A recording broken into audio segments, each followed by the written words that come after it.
Buenas a todos, soy Alejandro. Vuelvo con mis reseñas liberales. El libro del que quiero hablar hoy es La sociedad del cansancio, de Byung-Chul Han. Bueno, por contaros un poco sobre el autor, estamos hablando de un autor surcoreano que con 26 años abandona su país natal y se va a vivir a Alemania. Como dice él, no había leído nunca ni a Schelling ni a Heidegger hasta que llega a Alemania, ¿no? Hoy sigue viviendo ahí, incluso si no me equivoco el libro está escrito en alemán. Y bueno, es un escritor que se ha puesto muy de moda, sobre todo pues digamos después del COVID o durante el COVID, aunque obviamente esta es una segunda edición, así que ya vendía antes.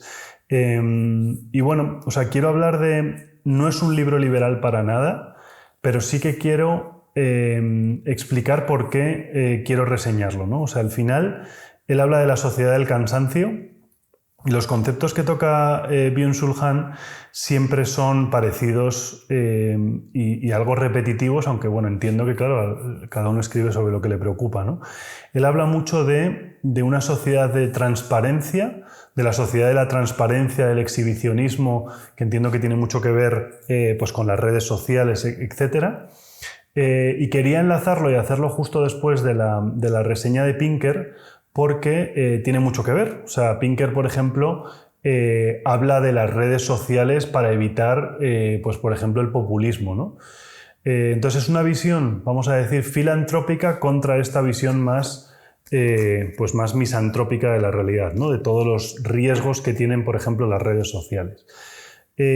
A mí la realidad es que yo me dedico al sector del impacto social y doy préstamos a mujeres pobres en Latinoamérica, y la realidad es que las redes sociales les ayudan enormemente. O sea, es decir, ellas a través de, por ejemplo, a través del WhatsApp, por ejemplo, venden un montón de productos, o a través de Facebook, y se hacen una fanpage de Facebook gratis. Entonces, la realidad es que las redes sociales nos están ayudando un montón y sobre todo están ayudando un montón a los más débiles.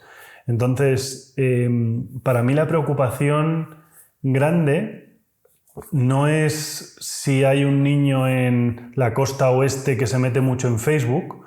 La preocupación es siempre por el más débil, porque a un niño pues en la costa oeste de Estados Unidos pues puede encontrar solución a meterse mucho en Facebook o a pasar mucho tiempo en Twitter o lo que sea.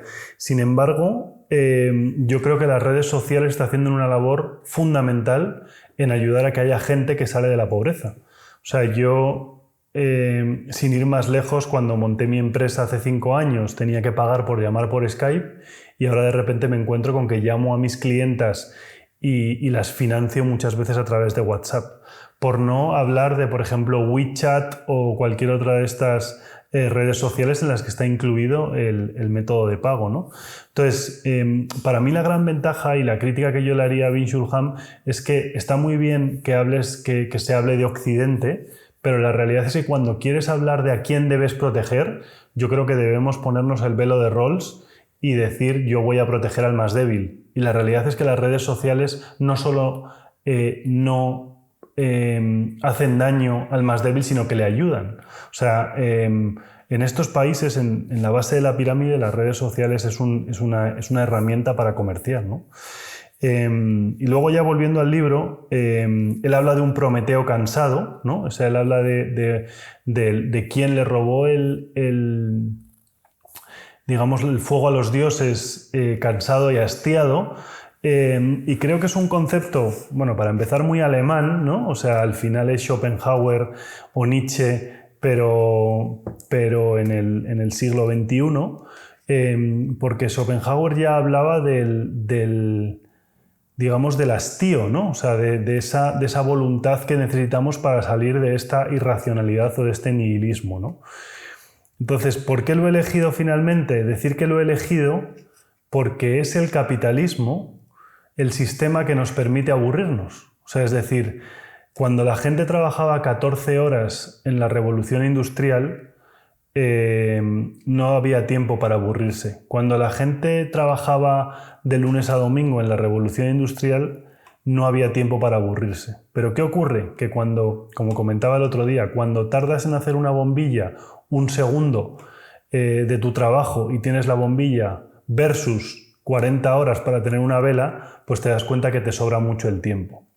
Entonces, ¿qué ocurre? Pues mira, había un concepto que a mí me interesó mucho el otro día viendo una entrevista de Joe Rogan con el fundador de Whole Foods, que el fundador de Whole Foods decía, no, es que la gente considera el capitalismo como algo estático que ya se ha acabado y sin embargo el capitalismo está constantemente repensándose y mejorando. O sea, las virtudes del capitalismo todavía no han acabado.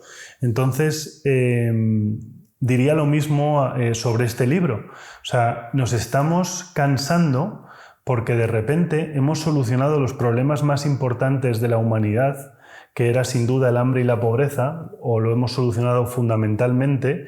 De repente hay más gente que se muere de gorda, gente que se muere de hambre, y nos situamos ante un abismo que tenemos que aprender a vivir con él. O sea, tenemos que aprender a que los trabajos los van a empezar a hacer las máquinas en vez de los hombres en mayor o menor medida, y tenemos que empezar a vivir, pues como dice Errejón, trabajando de lunes a jueves, ¿no? Entonces, nos acercamos a una situación de prosperidad a la que no nos hemos enfrentado nunca.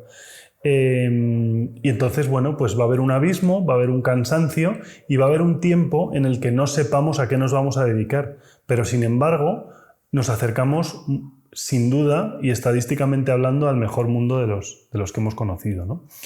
Y por otro lado, decir que habla de conceptos que a mí me parecen un poco snobs, como por ejemplo lo bello, ¿no? Él habla mucho de, no, es que ahora todo es igual, se ha industrializado todo, etcétera, etcétera, etcétera. La realidad es que vivimos en un mundo inimaginado hace 50 años si nos hubieran dicho, no, mira, va a haber una empresa que se va a llamar IKEA y que va a permitir que te decores tu casa y que la casa tuya sea igual de bonita que la de Amancio Ortega por el mismo dinero. No nos habríamos creído que va a existir IKEA.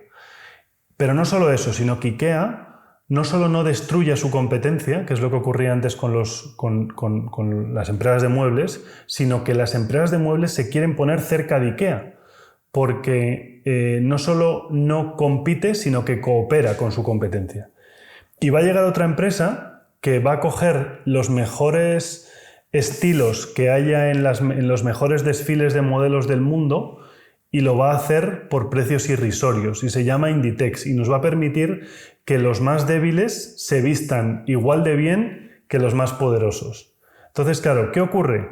Que decir que se ha perdido lo bello porque todos vistamos mucho mejor no es nada más que constatar que al final quien ha acabado con la desigualdad en la industria textil y en todo el tema de la decoración de las casas no son ni más ni menos que Inditex y Zara. Y decir que el primer Motorola costaba 10.000 euros y ahora te compras un Huawei por 100 euros. ¿Eso qué permite? Permite que el que solo tiene 100 euros tenga un teléfono móvil, lo utilice para comerciar y salga de la pobreza.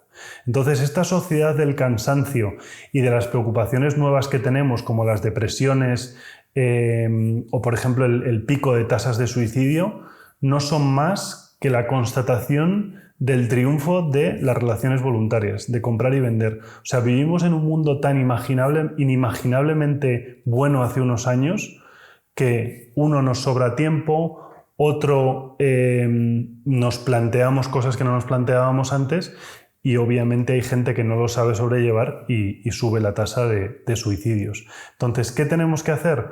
En mi opinión, la solución a la sociedad del cansancio es aristotélica, es el animal social y es la virtud, o sea, es cultivar la virtud aristotélica, empezando por pues el término medio de las cosas, ¿no? Ni mucho ni poco, y con esto vuelvo al tema de las redes sociales, ¿no?